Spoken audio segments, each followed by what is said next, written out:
Some people walk into a room and feel it before anyone says a word. Everything looks normal. Nothing has happened.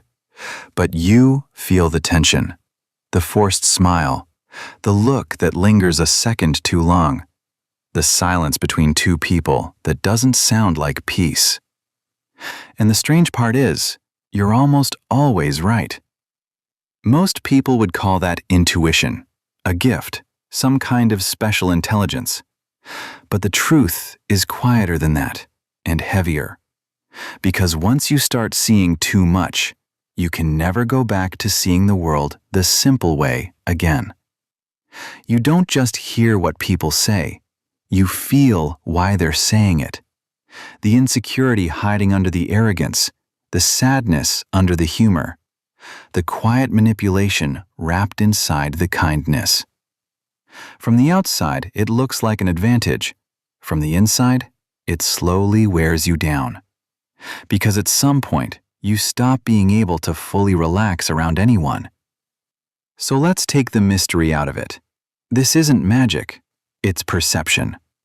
While most people listen to the words, you notice the cracks. Your mind connects details so fast it feels like instinct. A small shift in tone, a glance that drops away for half a second, a smile that never reaches the eyes, an answer that comes too quickly, too rehearsed. And without trying, your mind starts putting the pieces together. Most people hear a conversation. You hear the emotion underneath it. And that changes everything. Because you begin to realize that most people don't act like who they are. They act like who they feel they need to seem to be. Someone brags because they need to be reassured. Someone tries far too hard to be liked because they're afraid of being rejected. Someone seems cold because, underneath, they're terrified of being hurt again. And when you see that pattern enough times, something inside you shifts. You start to feel like everyone is wearing a mask. And worst of all, you can't unsee it. At first it feels useful. You catch the lies early. You read intentions. You step around the people who would have used you.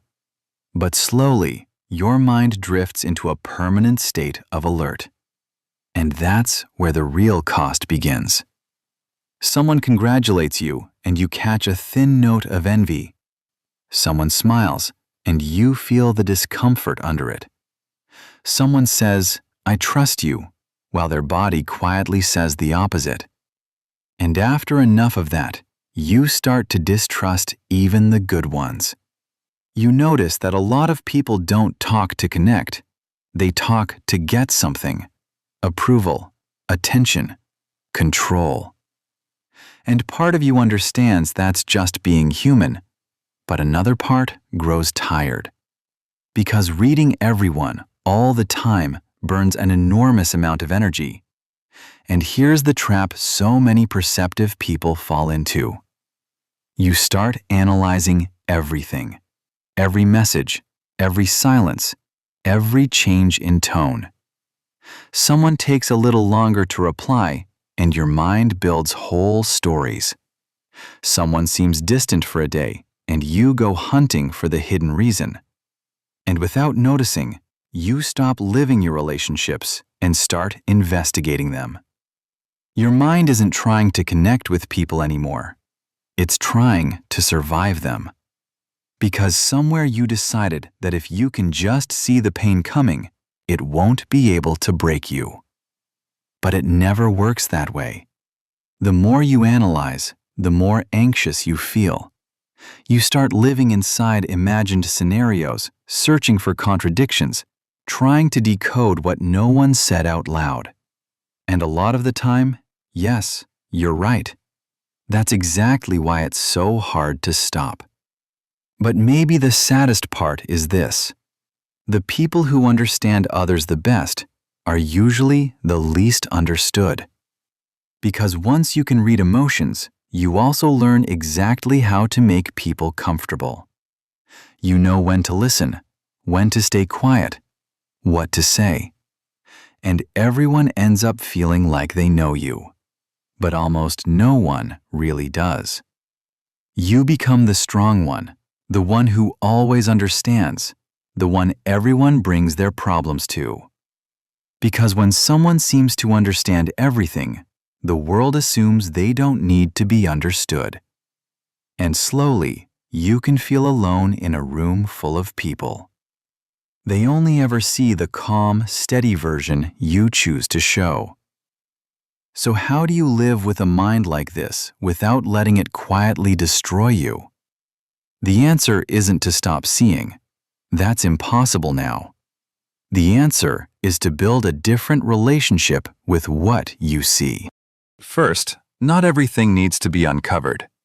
Seeing something doesn't mean you have to act on it. Not every mask needs to be pulled off. Most people don't pretend because they're bad. They pretend because they're hurting, because they're afraid they're not enough.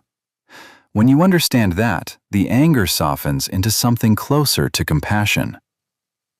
Second, stop trying to control the future. If you study every thorn, you'll never enjoy the flower. Yes, someone may let you down one day. Some of your instincts may turn out to be true. It's still worth living in the present. And third, resting is also a kind of intelligence. Not every silence is a threat. Not every look has a hidden meaning. Sometimes your mind just needs to let things pass so it can breathe. When you learn that, your perception stops being a curse. You stop being the cold person who finds the flaw in everyone. You become something far rarer. Someone deeply aware who understands people without letting it steal their peace. And if you've always felt like you see what others miss, you're probably not imagining it. You just perceive more than most. Remember this, that same sensitivity can quietly wear you down, or it can make you extraordinarily aware. It all depends on whether you learn to live with it instead of letting it run you. So let me ask you this.